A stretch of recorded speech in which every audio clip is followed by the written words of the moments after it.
She thought he was just another rich stranger with a black coffee order, until she saw the photo in his wallet, and everything changed.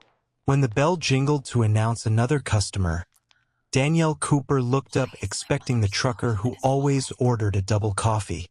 Instead, in walked a man whose suit looked like it had just come off a Fifth Avenue mannequin.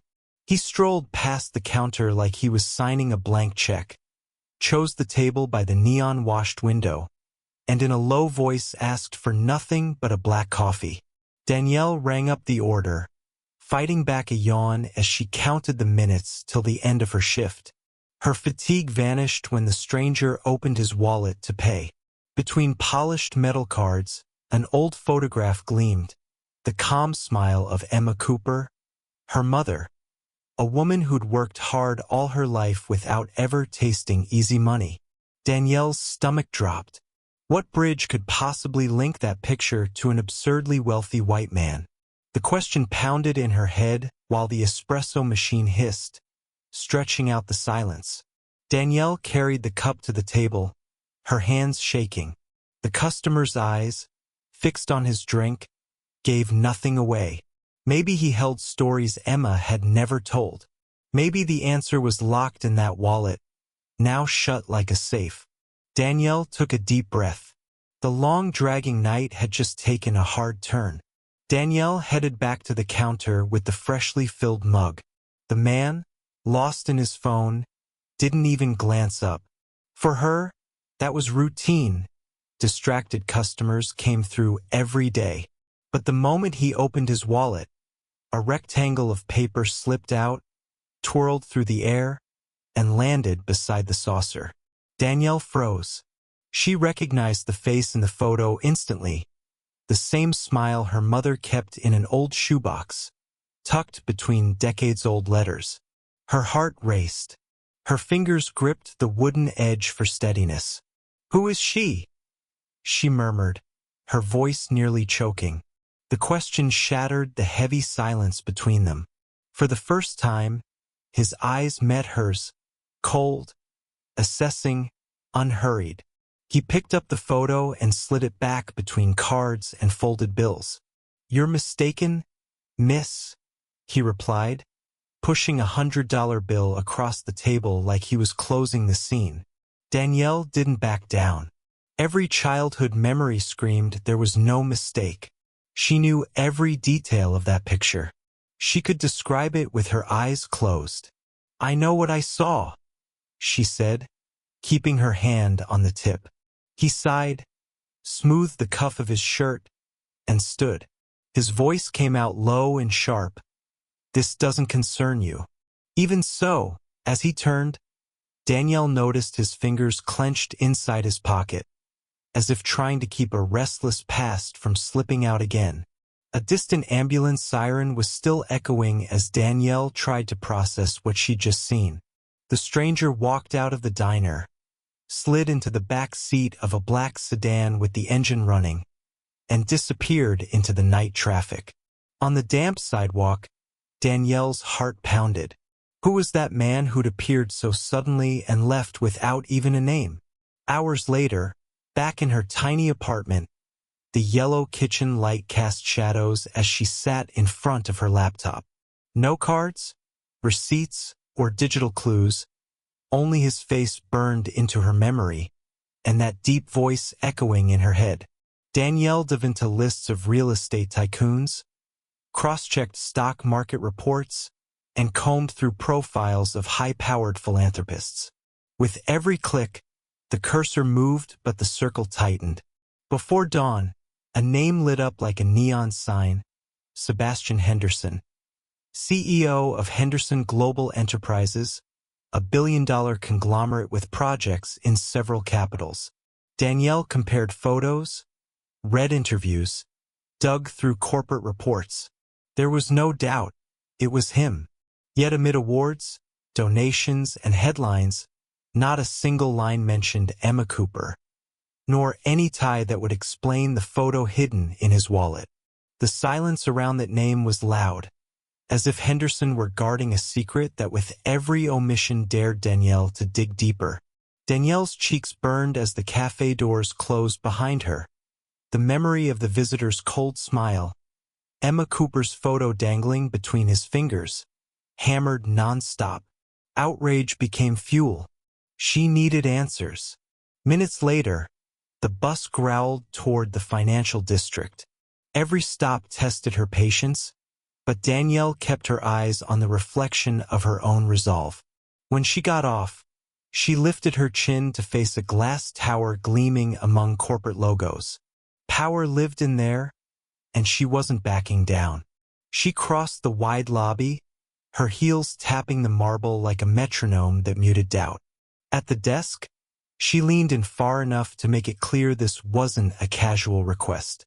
"I'd like to speak with Sebastian Henderson," she said, her voice steady. The receptionist raised her eyebrows. "Do you have an appointment?" "No, but he'll want to hear me out."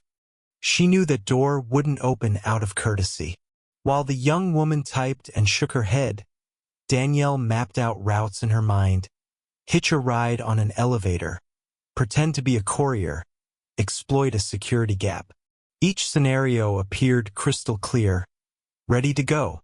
The clock behind the desk read 10:12. Meetings in progress, schedules locked, security on point.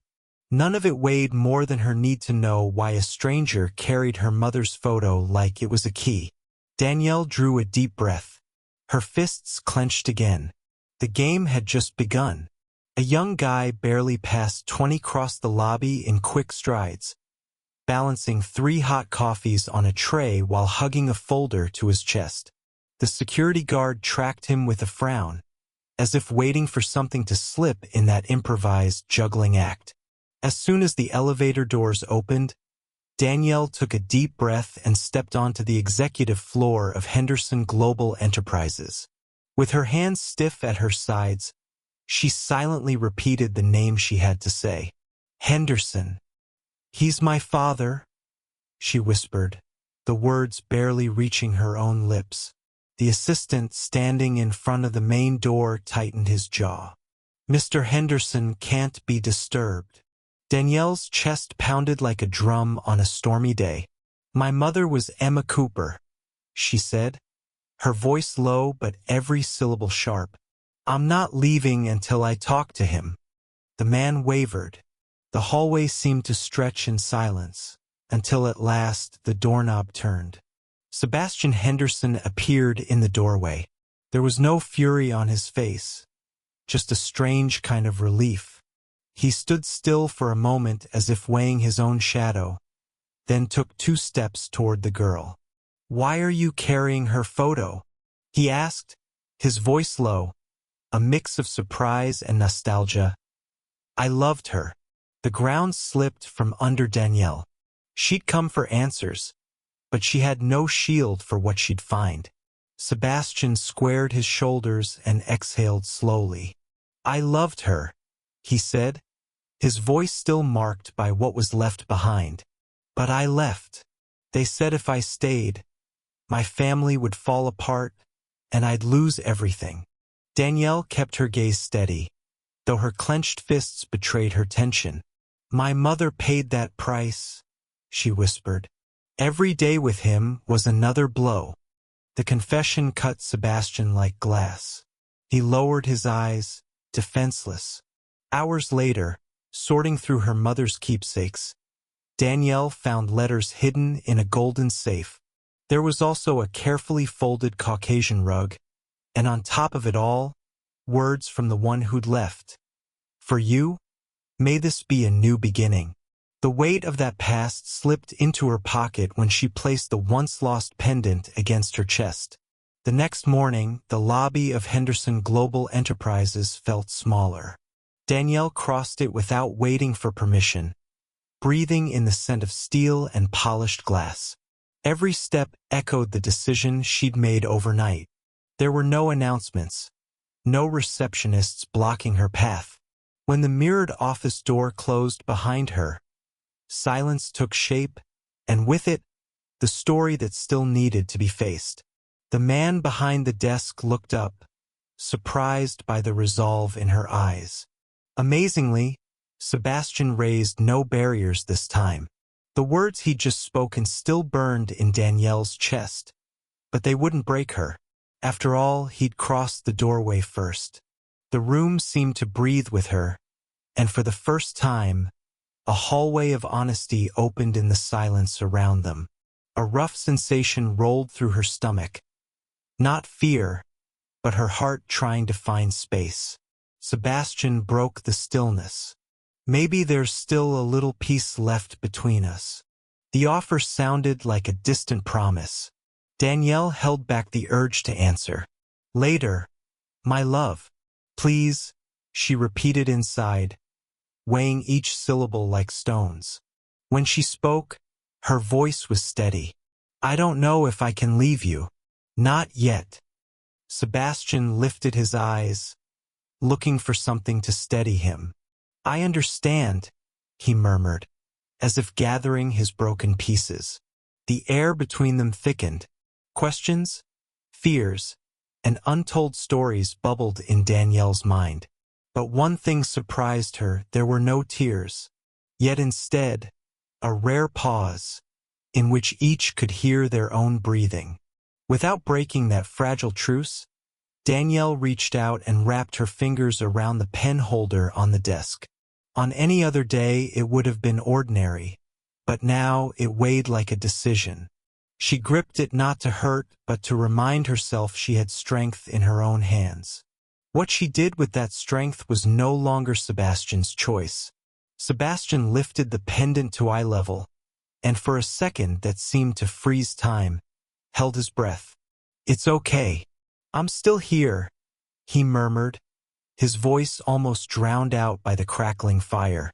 Danielle watched the flames like someone searching for answers in a book written in fire. But she looked away before the memory burned too much. Sebastian sensed her retreat. His fingers trembled, afraid to deepen wounds that still bled. I can try to, but we might hurt each other more, Danielle warned, shaking her head as if each motion were a shield. Maybe we can write this together, he suggested, offering the pen like a bridge over an abyss. The silence that formed wasn't empty. It was a corridor where the past echoed, and the future waited on the other side. The marks Danielle carried wouldn't vanish at dawn, and Sebastian knew. Blank pages can be as frightening as memories. Even so, no door had been locked. A crack remained, where a breeze promised another chapter. Her story reminds us that the time we've lived clears space for the time to come. Suppressing memories doesn't always heal. We truly care when we touch the right wound at the right moment. And you, following this journey, have you thought about which scars need attention first? Some stories don't end with answers. They begin with questions that demand courage. If this one moved you, hit like, subscribe, and tell us, what would you do if your past walked in wearing a suit? See you in the next story.